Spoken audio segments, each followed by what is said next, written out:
Hello, everyone. This is Encountering Christ in the Sacraments. I'm Father Dan O'Connell.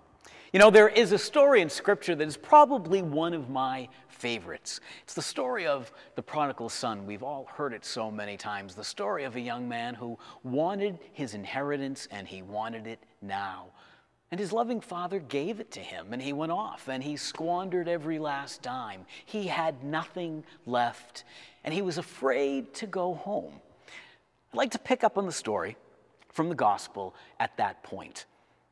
Finally, after much worry and prayer, I would guess, he decided to go home. And the scripture writer tells us, so he got up and went to his father. And while he was still a long way off, his father saw him and was filled with compassion for him. He ran to his son, threw his arms around him, and kissed him. The son said to him, "Father, I have sinned against heaven and against you. I'm no longer worthy to be called your son." But the father said to his servants, "Quick, bring the best robe you can find and put it on him. Put a ring on his finger, sandals on his feet. Bring the fatted calf and kill it. Let's have a feast and rejoice. For this son of mine was dead, but he's alive again. He was lost, but he's found." He was lost, and now he's found. The story of the prodigal son is a story of someone who made a bad decision.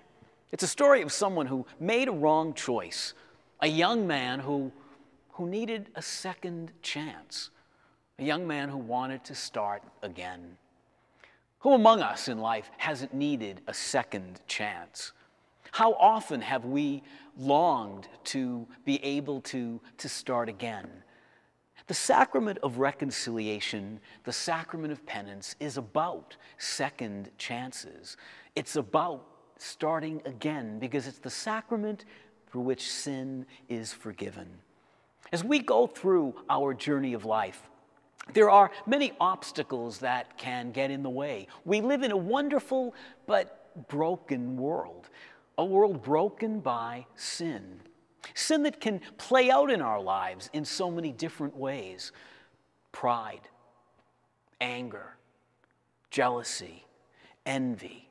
They're always there to kind of move us away from ourselves, to move us away from God. You know, it was Jesus that granted to his church the ability to help us begin again. What you have bound on earth will be bound in heaven. What you have loosed on earth will be loosed in heaven.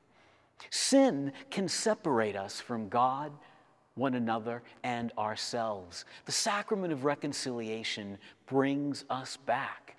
It brings us back home to God and the world around us. It can heal the woundedness that sin can cause. Our love, our sorrow, our need invites us into God's forgiveness. And he's always there to throw his arms around us, to hug us, to kiss us, and to welcome us home. Don't be afraid to turn to God for hope and healing. Because like the young man in the story, when you turn to him, you're probably going to find that he's been waiting for you all along. This is Encountering Christ in the Sacraments, and I'm Father Dan O'Connell.